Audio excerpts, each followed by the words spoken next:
मनोज जरांगे पाटलांच्या बद्दल सध्या आक्षेपार्ह विधानं जी आहेत ते सातत्याने केली जात आहेत. बाळास्कर महाराज असतील किंवा आणखी एक महिला समोर आली, काय वाटतं कशाची? एक लक्षात ठेवा, त्यांची लढाई आहे ती मराठ्यांसाठीच आहे, त्याबद्दल दुमत नाही.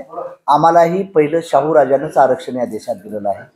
शाहू राजाबद्दल मला नितांत आदर आहे. बाबासाहेब आंबेडकरांनी घटनेत तरतूद केली, रावापासून ते रंकापर्यंत सर्वांची सोय केली. या देशामध्ये पहिलं आरक्षण छत्रपती शाहू राजानं दिलं. शाहू राजा आणि नंतर माझं म्हणणं आहे मराठा समाजाने चिंतन केलं पाहिजे. महाराष्ट्रातले सारे मुख्यमंत्री मराठ्याचे असताना मराठ्यांची एवढी अवहेलना का झाली गेली? तर हे जातीत न राहता जावयातून पोरातून पुतण्यात गुंतले, त्यामुळं वाटोळ झालं. आज मराठा समाजाची अवस्था बेकार आहे. माझ्यावर कार देशमुख होते, त्यांची 500 एकर जमीन होती. आता मी काल विचारलं नाना किती जमीन आहे, तर 3 एकर जमीन राहिली म्हणते. देशमुख म्हणून यवतमाळची चांगली फॅमिली आहे आणि माझ्या पक्षात आज ते राज्याचे नेते व्हायला लागले. फार चांगली व्यक्ती आहे, रिटायर अधिकारी आहे. त्यांनी आम्ही सांगितलं तर ही जी व्यवस्था आहे ती बदलली कुणी केलं? Who is the ruler and who is the implementer? Maratha समाजाचे सरपंचात पोरं जास्त लढत बसली, IAS IPS ला गेली नाहीत, आर्थिक धंद्या गरीब झाली. त्यांना तुम्ही स्पेशल आरक्षण द्या.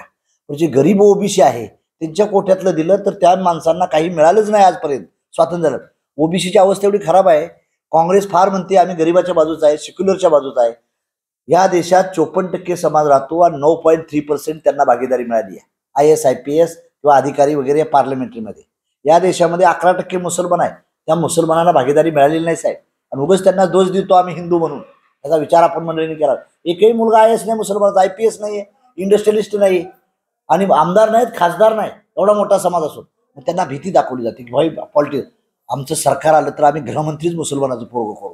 हे प्लॅनिंग चाललंय. आम्हाला समानता आणायची आहे. जी शाहू फुले आंबेडकरला अभिप्रेत राज्य होतं, घटनेचं म्हणतात. काँग्रेसनं घटना कुठं राबवली व्यवस्थित? आता ह्यांना घटना बदलायची असेल तो भाग वेगळा आहे, पण त्यांनी तरी कुठं राबवली? आम्हाला 54% समाज असताना 9% देखील जागा मिळाल्या नाही त्या.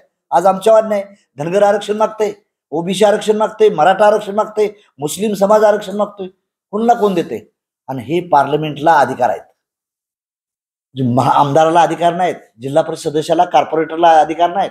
पार्लमेंटमध्ये आम्ही किती जातोय आणि पार्लमेंटला आमचा बहुजन समाज जागा नसतो. अरे नाही रे, काँग्रेस किंवा BJP मीडियावाले ठरवतात 2 उमेदवार, ह्याचं लीड आहे त्याचं लीड आहे आणि त्याच्यावरून सामान्य म्हणताय अरे व्होल्ट मतदान घ्यायला कशाला द्यायचं आहे, जानकरला कशाला जानकर पडते, BJP नाही तर काँग्रेसला द्यावे. आणि तुम्ही बरोबर तिथं बसवता आणि आरक्षण त्यांच्याकडे मागायला जाता आणि प्रश्न आम्हाला विचारता आम्ही ठरतात. आम्हाला तुम्ही खासदारकी सत्ता द्या, 10 मिनिटात आम्ही रिझर्वेशन देऊन टाकू. जे शाहू राजानं दिलं त्या टाईपचं देऊन टाकू.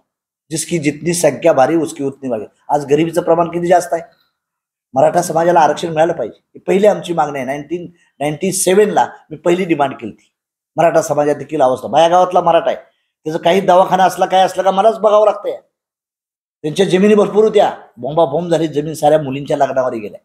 म्हणून माझं म्हणणं आहे की जरांगे पाटलाचं आंदोलन आहे. फक्त आमचं म्हणणं आहे की जरांगे पाटील साहेब, मला नम्र आव्हान आहे की तुम्ही OBCला धक्का न लावता तिथं द्या. 58 मोर्चे गेले, त्याला मुसलमानांनी, OBCनी, दलितांनी सर्वांनी साथ दिली, तिथं कुठंच नाही झालं.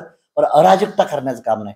गावागावात गेलं तर OBC वर्षी मराठा लागले, मराठा हे भाव आहे आमचा, OBC आहे असं न भांडण होता.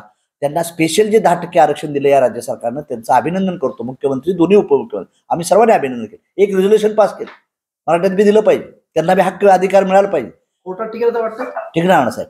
या देशामध्ये 23 राज्यामध्ये हे आरक्षण टिकलेलं आहे. सर्वात जास्त आरक्षण देणारं राज्य तामिळनाडू आहे. Tamil Nadu is the best state in all over India. सामाजिक जाणीवीनं राज्य चांगलं कुठलं असेल तर तामिळनाडू आहे. आणि आम्ही शाहू फुले आंबेडकर आमच्या गावात जन्माला आले, आम्ही न्याय देऊ शकलो नाही. शाहू फुले आंबेडकरचा विचार कसं मारायचं हे काँग्रेस आणि भाजपने केलं. भाजपवाली करणार आहेत, काँग्रेसवाल्यांनी काय दिवा लावला. म्हणून माझी दलित आणि मुसलमानांना विनंती आहे, काँग्रेसच्या मागं जाऊ नका. आणि OBCला तसं मराठ्यांना माझी विनंती आहे, BJPच्या मागं तुम्ही जाऊ नका. एक दिवस चांगला आल्याशिवाय राहणार नाही. सेक्युलरच्या नावाखाली ही मेजॉरिटी वोटिंग काँग्रेसला जाते आणि काँग्रेसमध्ये कोण असतोय? प्रणव मुखर्जी, आणि जावई असतोय BJPमध्ये. मग दोन्ही पक्ष कोण चालवत आहे? तेच चालवतात. आमचे विखे पाटील साहेब असतील, आमचे अशोकराव चव्हाण साहेब असतील, चव्हाण साहेबांना सर्व होतं.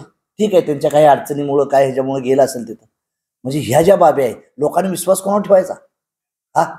म्हणून आयडिओलॉजी आणि मुवमेंट वेगळा आहे. पत्रकार साहेब, मला प्रश्न तुम्ही विचारला होता सत्तेसाठी. एकदा घुसू द्या तिथं, मी हात घुसलो, दुधाचा दर वाढवला ना 5 रुपये तुमचा.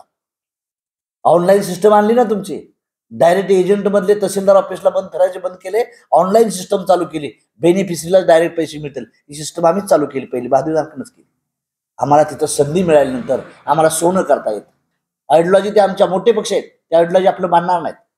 मी इंजिनियर आहे, गोल्ड मेडल आहे, या देशात 3रा आलेला आहे. मला जर एनर्जी किंवा जलसंपदा खातं दिलं असतं तर आज मी बघितलं स्प्रिंकलर चाललं विदर्भात. प्रत्येकाला जर पाण्याचा लोड दिला असता तर ह्या आमची आई माऊली, काळी आई आमची सोन्यानं नडली असती. सारा शेतकरी सदन सुपन झाला असता.